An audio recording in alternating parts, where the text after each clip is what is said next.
The city has a way of screaming even when it's quiet. A million lives, a billion choices, all colliding in the dark. Most people spend their time looking up, reaching for the lights of the skyscrapers, hoping to find a seat at a table they didn't build. Me? I've always been interested in what's beneath the pavement. They tell you that being at the bottom is a tragedy. They write songs about the fall. They look at a man who has lost everything and they see a ghost. But they aren't looking closely enough. When you lose the walls, you gain the horizon. When you lose the ceiling, you finally see the stars. Distant, cold, and indifferent to your pain. I am the silent architect. And I've learned that the most important work happens in the dark, where the cameras don't reach and the applause is never heard. Stoicism is the art of the foundation. Marcus Aurelius wasn't writing for a crowd. He was writing to himself in a tent on the edge of a battlefield. He knew that the world is a chaotic contractor. It will change the specs on you. It will delay your materials. It will try to break your spirit before the first floor is even poured. He said, "The mind is a citadel. If you are at the bottom right now, don't rush to get out. Don't scramble for a ladder that someone else threw down. Stay there for a moment. Feel the weight of the earth. Everything you thought you were has been stripped away. Your title, your status, your comfort. What's left? What is the one thing that the storm couldn't take? That is your bedrock. You can't build a life on maybe. You can't build on hopefully. You build on what remains after the fire. In the noir of the soul, truth is the only currency that doesn't lose its value. I had to learn to love the bottom, because the bottom is the only place that doesn't lie to you. I traveled across the sea to see the waterfall. People come here to take pictures. They want to capture the beauty, but they miss the lesson. Look at the rocks at the base of the falls. For 1,000 years, the water has been trying to crush them. Millions of tons of pressure, every single second, day and night, without a break. The rock doesn't complain. It doesn't ask the sky why it has to suffer. It doesn't compare itself to the trees on the shore. That have it easier. It simply endures. And in that endurance, it becomes smooth. It becomes strong. It becomes part of the landscape. When you are at the bottom, the pressure feels like it's going to break your bones. But the silent architect knows the secret. The pressure is the tool. It's grinding away your ego. It's polishing your resolve. You aren't being destroyed. You are being shaped. You are becoming a rock that a waterfall can't move. A 30-minute journey begins with a single line. A 30-year legacy begins with a single choice. The choice to stop mourning the house that fell down. The choice to stop looking at the debris and start looking at the dirt. Tonight, the rain is still falling. The city is still cold. And the silent architect is still in the shadows. But I'm not lost. I'm just starting the excavation. If you're listening to this and you felt the ground give way beneath your feet, don't be afraid. You're finally on solid ground. In the next chapter, we talk about the pillars. Not the ones you see in the sun, but the ones we build in the silence. Chapter 2. The 3 pillars. The first pillar we build in the dark isn't made of stone. It's made of order. In the Noir city, chaos is the default. The traffic, the noise, the voices of people telling you who you ought to be. If you don't have an internal blueprint, the city will build you into a shape you don't recognize. Stoicism calls this the hegemonicon, the ruling faculty. When you're at the bottom, your emotions are a flood. Fear, regret, anger, they want to be the architects. But an architect who builds while he's angry creates a crooked house. An architect who builds while he's afraid creates a house with no windows. You must sit in the silence until the noise stops. You must look at your fear and say, "I see you." But you are not the foreman. You are just a laborer. The silent architect doesn't ignore the chaos. He organizes it. He takes the messy parts of his soul and he puts them into a grid. He decides what stays and what gets hauled away to the dump. Order is the only thing that keeps the weight of the world from crushing your chest. I found myself on a path in the highlands. To my left, the mountain. To my right, the void. Most people look at the void and get dizzy. They focus on the fall. But the architect focuses on the path. He looks at the inches of solid earth beneath his boots. Logic is the second pillar. When you lose everything, your mind tries to tell you stories. It says it's over.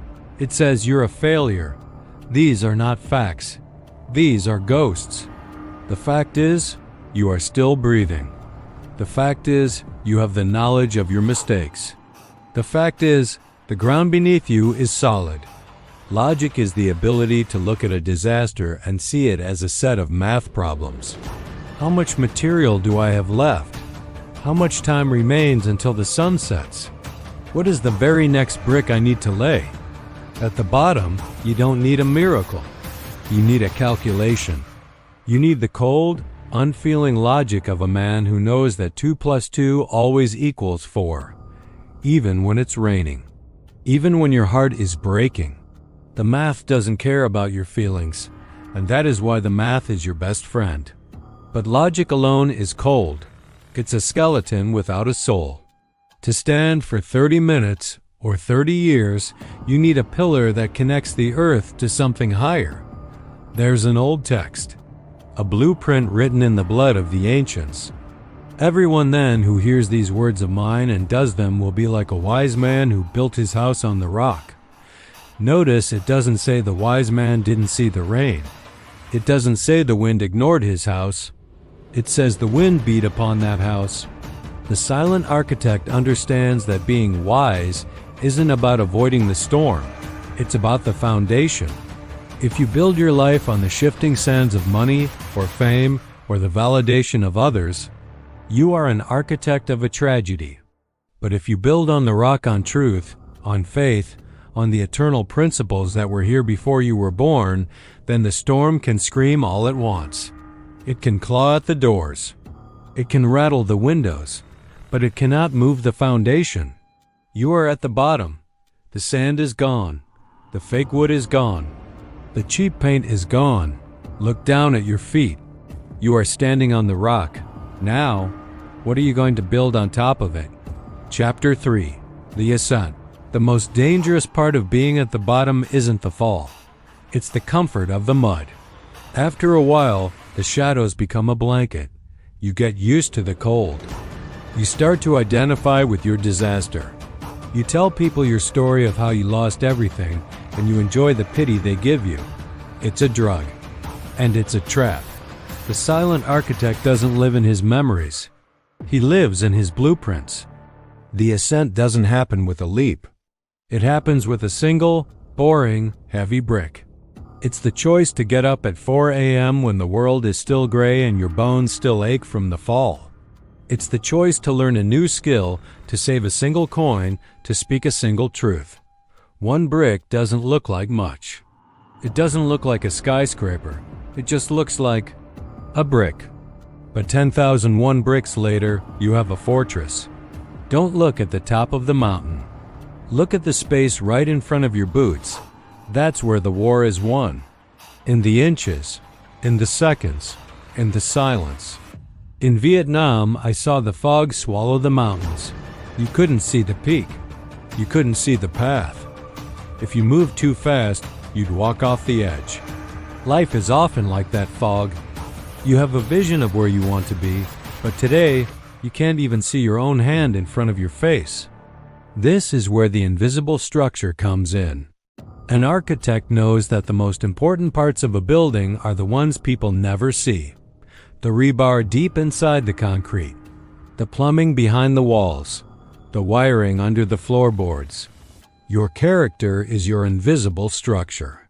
What do you do when nobody is watching? How do you treat the people who can do nothing for you? Do you keep your promises to yourself when you're alone in the dark? If your internal structure is hollow, it doesn't matter how high you climb. The first wind will snap you like a dry twig. But if you are solid inside, if your word is iron and your discipline is steel, then the fog doesn't matter. You don't need to see the peak to know you're headed up. You just need to trust the quality of your work. We're nearing the end of this 30-minute walk through the shadows. If you've stayed with me this long, it's because you know exactly what I'm talking about. You've felt the ground shake. You've heard the sound of your own life collapsing. I'm not here to tell you it was for a reason. I'm here to tell you that you are the architect now. The old house is gone. The sand has been washed away. All that remains is you and the rock. The rain always stops, eventually. The sun doesn't fix the damage, but it gives you enough light to see where the tools are. Pick up the trowel. Square your shoulders. Adjust the hat. You aren't a victim of the bottom. You are the master of the foundation. And a man with a solid foundation is the most dangerous man in the world, because he knows he can never truly be destroyed again. It's time to stop talking. It's time to start building. In silence. I'll see you on the next level. Stay grounded. Stay silent. Stay the architect.